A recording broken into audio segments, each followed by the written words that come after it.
Good evening. Here's top news newsletter, starting with the headlines. Syrian army kills a number of terrorists in several areas. Egyptian armed forces strike ISIL positions in Libya. Ukraine ceasefire mainly holding after shaky start.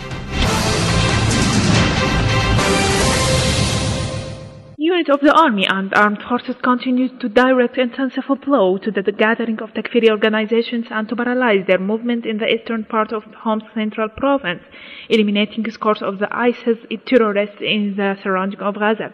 A unit of the army and armed forces killed 9 terrorists and injured others in the ambush after monitoring their movement on the many villages where terrorist organizations spread and practiced the act of killing and kidnapping against the people.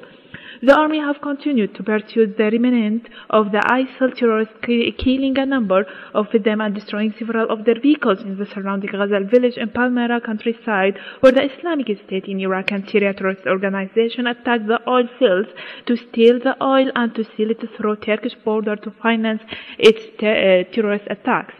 Units of the army and armed forces continue their operations in Daraa countryside, inflicting heavy losses upon foreign-backed terrorist organizations.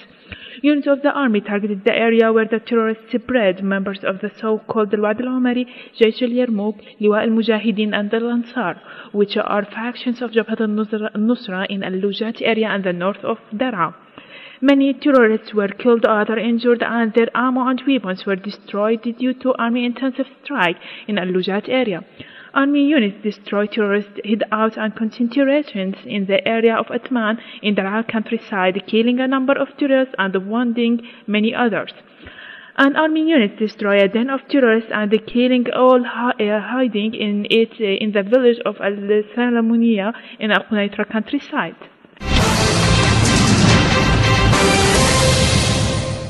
Army units killed a number of Jabhat al-Nusra terrorist organization and other Takfiri terrorist organizations in Idlib countryside.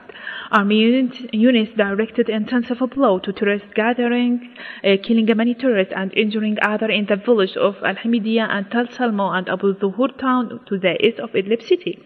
Many terrorists were killed and others were injured during army operations against their den in Kafr Najad. An army unit targeted terrorists den in Al-Ghab plain, killing many terrorists, injuring others, and destroying their weapons. A military source said the army units destroyed ISIS terrorist hideouts and vehicles equipped with heavy machine guns in Al-Marhi farms and Al-Jafra and seized their weapons and ammunition in Ayyash area in their resort countryside. Egyptian army forces conducted air strikes against positions and training camps of Islamic State in Iraq and Syria terrorist organization in Libya. ISIS terrorist organization on Sunday released a graphic video showing ISIS terrorists beheading 21 Egyptian persons who had been kidnapped in Libya.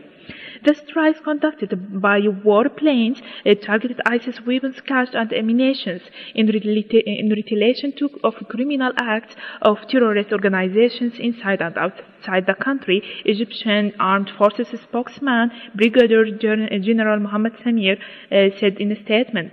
Egyptian President Abdel Fattah al-Sisi called for an urgent security talks.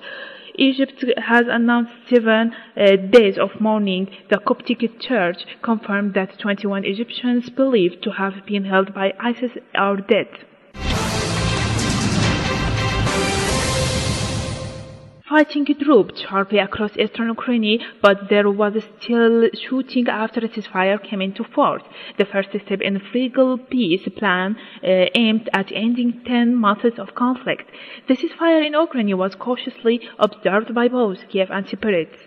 In line with the deal reached in Minsk earlier this week with the leader of Russia, Germany, and France. Ukrainian President Petro Poroshenko ordered troops to abide by trust. However, he adds that the peace process was already threatened by pro-Russian separatists who have surrounded Ukrainian forces in the battleground town of Debaltseve. Earlier, Putin was said to have reaffirmed his commitment to ceasefire in a phone call with Merkel and Hollande. Putin said the rebels were ready for the ceasefire, the French presidency said in a statement. Meanwhile, U.S. Secretary of State John Kerry spoke with the Russian Foreign Minister Sergei Lavrov to underscore the importance of full implementation of peace agreements, including the ceasefire. Kerry also expressed concern about the fears fighting around Debaltseve as efforts by Russia and the separatists to cut off the town in advance of the ceasefire, a senior State Department official said. The UN Security Council is expected to meet on Sunday for an emergency session to shore up the Ukrainian peace deal, diplomats said.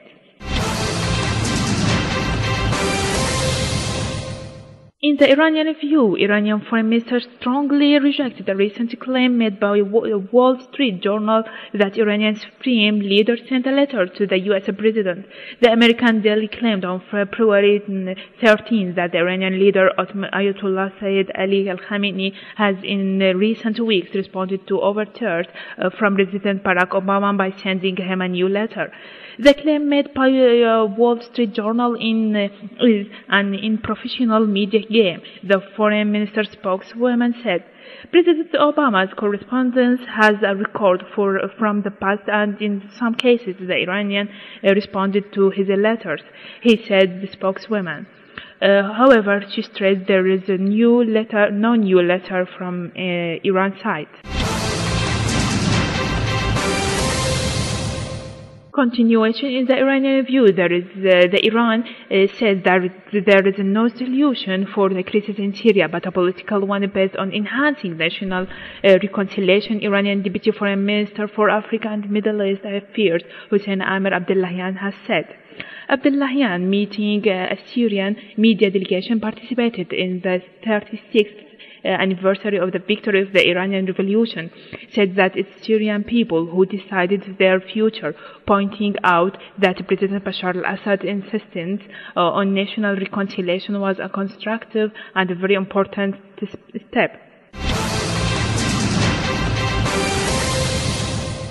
As Syria government and people was capable of combating terrorism, is also capable of managing political track successfully, Iranian Deputy Foreign Minister said.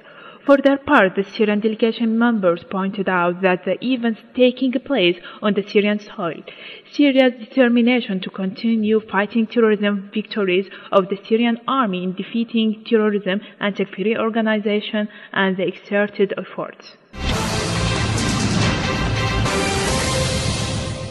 That's all for today. Thanks for joining us. I'm Inas Ahmad. Good night.